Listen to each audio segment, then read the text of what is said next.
এবছৰ ধৰি লিডুৰ ৰাষ্ট্ৰীয় ঘাইপথৰ ভঙা কালভাৰে জ্বলা-কলা খুৱাইছে লিডুবাসী ৰাইজক। অতি শীঘ্ৰেই নিৰ্মাণৰ দাবী লিডু ষ্টেচন কমিটিৰ। অলপ বৰষুণ হ'লেই লিডুৰ বিস্তৃত অঞ্চল বানপানীৰ কবলত পৰাটো কোনো ডাঙৰ কথা নহয়। লিডুৰ ৩১৫ নং ৰাষ্ট্ৰীয় ঘাইপথত থকা এই প্ৰধান কালভাৰটো বন্ধ হৈ থকাৰ ফলত অঞ্চলটোৰ বিস্তীৰ্ণ এলেকা প্ৰতি বছৰে বানপানীৰ কবলত পৰে। অলপ বৰষুণ হ'লেই পথ ঘাট পানীৰ তলত বিলীন হয়। যাতায়াতৰ ক্ষেত্ৰত সৃষ্টি হয় সীমাহীন অসুবিধা।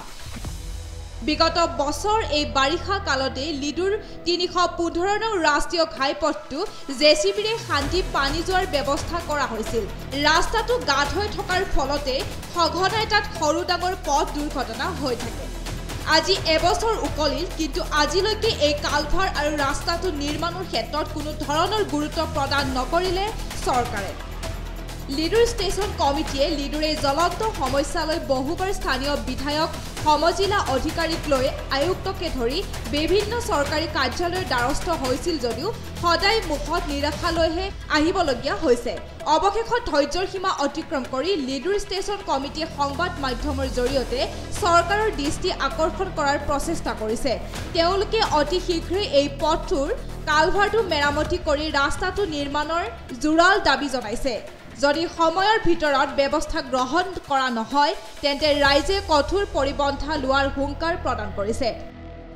নমস্কাৰ, আমাৰ হেমন্ত দাস তেখেতে এটা ভাল ডিচিশ্যন লৈছে। তেখেত নিজে ওলাই আহিছে, ধন্যবাদ জনাম তেখেতক এনেকুৱা ধুনীয়া ডিচিশ্যন লোৱাৰ বাবে। একচুৱেলি কথাটো কি হ'ল, আজি বহুত দিনৰ পৰা আমি ভুক্তভোগী এই নলাটো লৈ। লিডুৰ পানী যোৱাৰ একমাত্ৰ নলা হ'ল এইটো।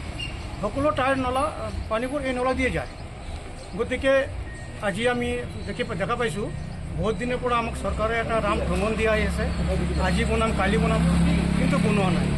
আমি এপ্লিকেশ্যনৰ পৰা এপ্লিকেশ্যন দি গৈছোঁ, এটা পিছত এটা ডিচিলৈকেও গৈছোঁ, আৰু আমাৰ যি বিভাগবোৰ চব বিভাগতো গৈছোঁ, কিন্তু আমি ৰেজাল্ট পোৱা নাই।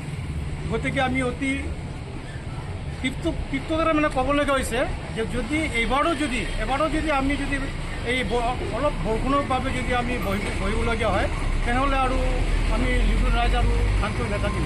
আমি বেলেগ কিবা ডিচিশ্যন ল'বলৈ আমি চিন্তা চৰ্চা কৰিম। তেতিয়া যাতে চৰকাৰে আমাক একো ধৰণৰ দুখ নিদিয়ে। আমাৰ ইমান ডাঙৰ এজন নামী দামী আমাৰ CM আছে, তেখেত থকা অৱস্থাত আমাৰ এনেকুৱা কি হৈ আছে? আজি শুনিছোঁ তেখেত ডিৰেক্টলি বোলে কথা পাতে, আমি ডিৰেক্টলি তেখেত লগত লিংক কৰি আছোঁ, কিন্তু কোনো ধৰণৰ তেখেতক পাত্তা দিয়া নাই। আমি টুইটো দিছোঁ, বাট নো ৰেজাল্ট, একো ৰেজাল্ট পোৱা নাই।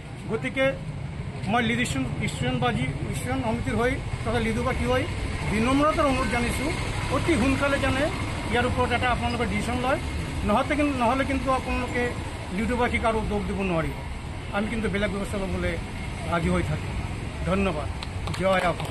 জয় জয়তে বিগত 2 বছৰৰ পৰা আমাৰ নেশ্যনেল হাইৱেৰ যিটো কলভাৰ্ট হয়, বহুত বিকট পৰিস্থিতিত মাটি দহি আমাৰ গোটেই কলভাৰ্টটো বহি যোৱাৰ বাবে যোৱা বছৰ অতিতকৈ বেছি আমাৰ কমপ্লিটলি আমাৰ কলভাৰ্টটো বন্ধ হৈ যোৱাৰ বাবে যিমান আনন্দপাৰা বজাৰ বস্তি আৰু ঝৰ্ণা বস্তি বা পাহাৰৰ পৰা যিটো পানী বৈ আহে, এইটো নলা দিয়ে অতিবাহিত হৈ কলভাৰ্ট দি ওলাই যায়।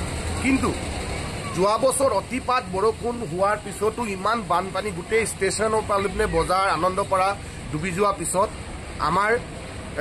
তেতিয়া আমাৰ ইয়াৰ নেতাসকল বা আমাৰ যিসকল কৰ্তৃপক্ষসকল আমি যেতিয়া জনালোঁ, তেতিয়া JCB এখন লৈ আমি ৰাস্তাটো খান্দি মেজিষ্ট্ৰেটৰ তত্বাৱধানত আমি ৰাস্তাটো খান্দি, আৰু আনন্দ শৰ্মা আছিলে আমাৰ চেয়াৰমেন মাৰ্ঘেটা টাউন কমিটিৰ, আমি ৰাস্তাটো খান্দি তাৰপিছত পানীটো পাছ কৰিছিলোঁ।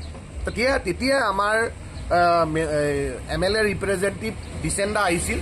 ডিচেণ্ডা ক'লে আপোনালোকে আবেদন কৰক যে এইটো ড্ৰেইনটো হোৱাৰ বাবে। মই বোলো ঠিক আছে, নেশ্যনেল হাইৱে ড্ৰেইনটো হোৱাৰ বাবে যি আবেদন কৰিব লাগে বজাৰ কমিটি হয়, মই আবেদন কৰিছিলোঁ আমাৰ DC ছাৰক আৰু আমাৰ সন্মানীয় বিধায়ক ভাস্কৰ শৰ্মা ডাঙৰীয়াক, চাৰ্কুল অফিচাৰক, আমাৰ CD ছাৰক, মানে এতিয়া যোন বৰ্তমান SDO ছাৰৰ পৰা CD ছাৰলৈ আমাৰ প্ৰমোশ্যন হৈছে, তেওঁক কৰিছিলোঁ।